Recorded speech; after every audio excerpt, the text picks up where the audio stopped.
បានបញ្ជាក់ថានៅកម្ពុជាបាននិយាយនៅថ្ងៃសៅរ៍បានថ្ងៃសៅរ៍ថាកងកម្លាំងរបស់ថៃ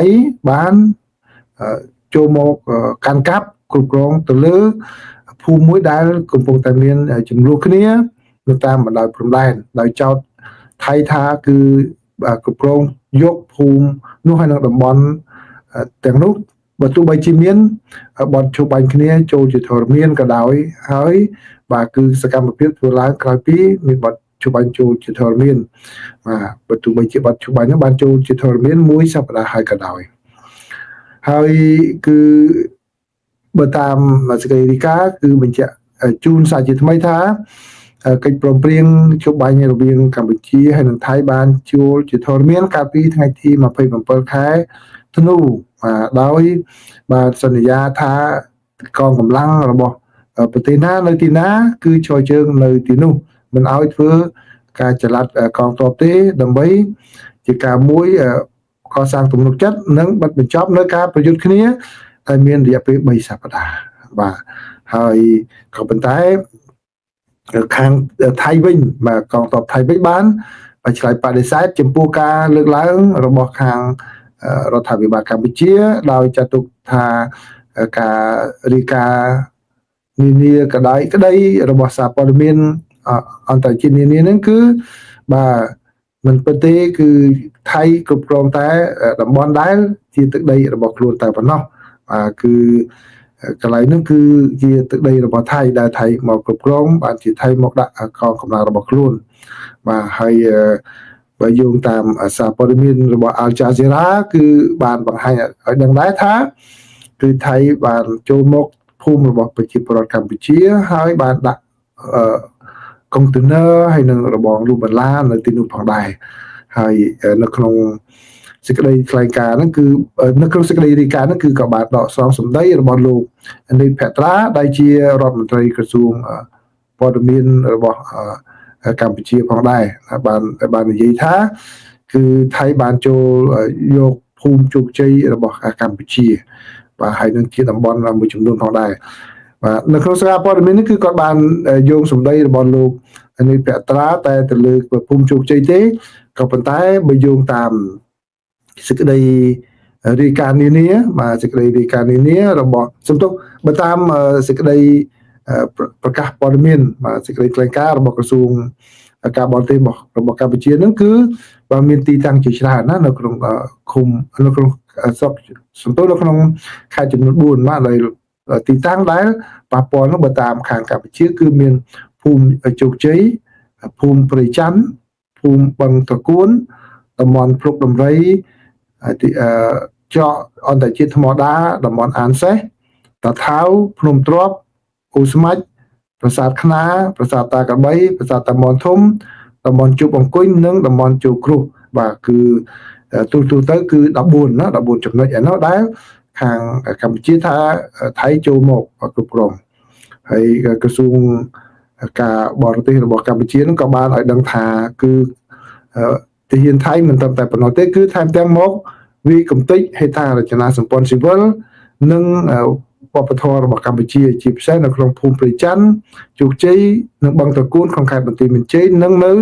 តំបន់ចកថ្មដានៅខេត្តពោធិ៍សាត់នេះគឺជាអ្វីដែលខាងកម្ពុជាបានបញ្ជាក់នៅក្នុងសេចក្តីថ្លែងការណ៍ហើយ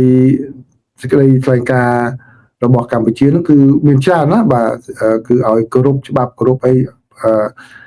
តវ៉ាទៅអន្តរជាតិអីជាដើមបាទហើយដែលខ្ញុំសូមដកស្រង់នៅចំណុចទី9នៃសេចក្តីថ្លែងការណ៍គឺកម្ពុជាបានទី1ឲ្យថៃនឹងទាមទារឲ្យថៃនឹងបញ្ឈប់ជាបន្ទាន់នៅរាល់សកម្មភាពយោធាប្រកបដោយអរិយភាពទៅតាមបណ្ដោយព្រំដែនកម្ពុជាថៃនិងនៅក្នុងទឹកដីរបស់កម្ពុជាហើយទី2គឺដកបុគ្គលិកនិងសម្ភារៈយោធាទាំងអស់ចេញពីទឹកដីរបស់កម្ពុជាបាទទៅកាន់ទីតាំងព្រំប្រទល់ដែលទទួលស្គាល់ដោយច្បាប់ហើយទី3គោរពដោយស្មោះត្រង់ចំពោះលក្ខខណ្ឌ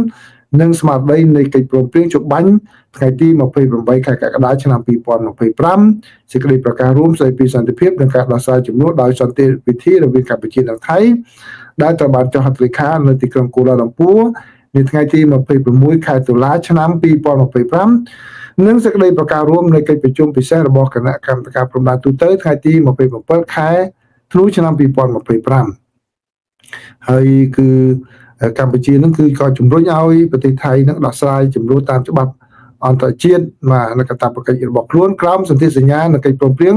ដែលមានស្រាប់បាទនេះគឺជាជំហររបស់កម្ពុជាណាបាទហើយមិនត្រឹមតែប៉ុណ្ណោះទេ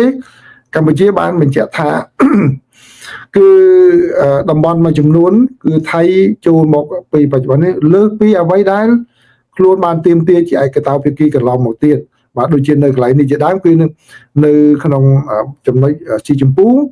គឺជាចំណុចដែលថៃទាមទារចូលមកក្នុងទឹកដីកម្ពុជាក៏ប៉ុន្តែក្រោយពីមានបទច្បាញ់ថៃចូលមកដល់ចំណុចដែលនៅពណ៌ខៀវខ្ចីបាទនឹងគឺចូលលើសនឹងទៅទៀតបាទហើយនៅកន្លែងមួយចំនួនគឺក៏ចូលមកច្រើនដែរឃើញទេបាទគឺថៃចូលមកតំបន់ជាច្រើនហើយនៅចំណុចទី3ណាបាទគឺក៏ចូលមកផងដែរបាទអញ្ចឹងនេះគឺជាអ្វីដែលកម្ពុជាបានបញ្ជាក់ពីការតវ៉ារបស់ខ្លួនប្រឆាំងជាមួយនឹងការដែល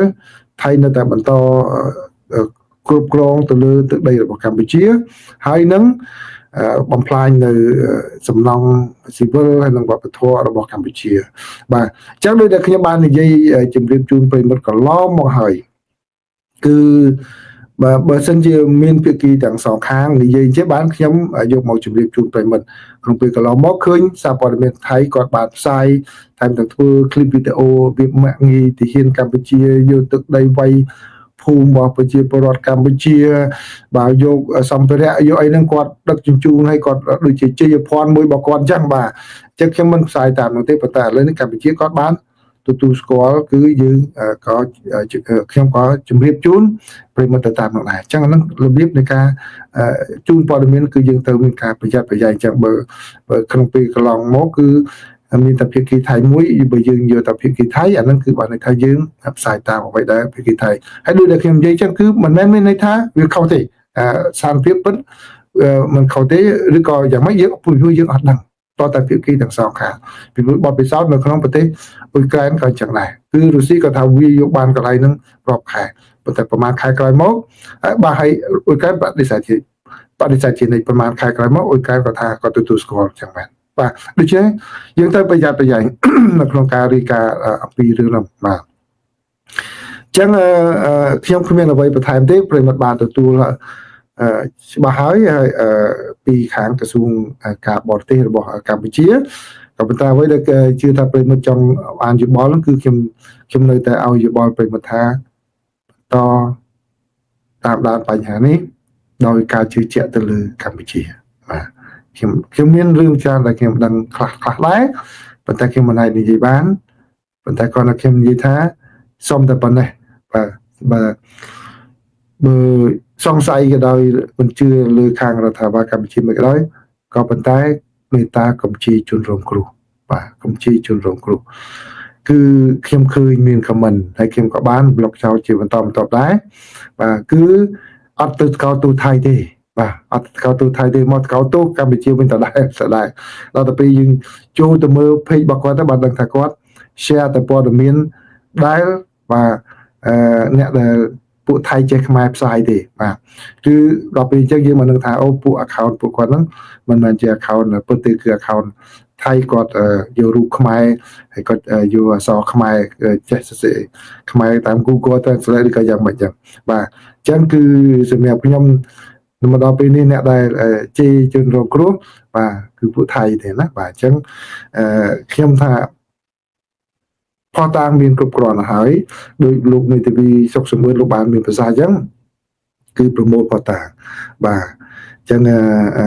សារភាពដែលលំបាកបែបនេះគឺទាមទារឲ្យមានបាទការរួបរวมគ្នានឹងសំខាន់ណាស់បាទដូចជាខ្ញុំករណីបាទខ្ញុំជួយចិត្តលេងជួយជាឧទាហរណ៍សួរស្ដាប់បងអ្នកខ្លះករណីនៅអាមេរិកកន្លែងនៅណាកន្លែងគេអាសានិយាយណាគឺនារីរងគ្រោះត្រូវគេរំលោភបាទត្រូវគេរំលោភពេលទៅប្តឹង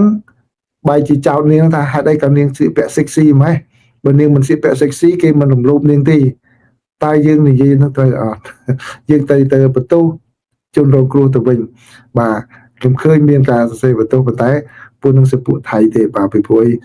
ពេលតែឃើញ comment ចឹងខ្ញុំចូលទៅមើលទៅឃើញពីច្រើនគាត់ share តែព័ត៌មានដែលថៃចេះខ្មែរផ្សាយទេបាទតែចឹងទៅបានយើងដឹងថាអូបាទឬក៏សារព័ត៌មានមួយចំនួនដែលគាត់ធ្វើការឲ្យថៃដោយចេតនាឬដោយមិនចេតនាយ៉ាងបាទអញ្ចឹងដូច្នេះយើងកុំយកសម្ដីនេះជាបានការបាទចឹងនេះជាព័ត៌មានតកតងជាមួយនឹងប្រទេសកម្ពុជាណាបាទហើយនៅព័ត៌មានទី2បាទម្នាក់នៅអេសក្បាលចំរឿងពិតបាទអានឹងចាំពិត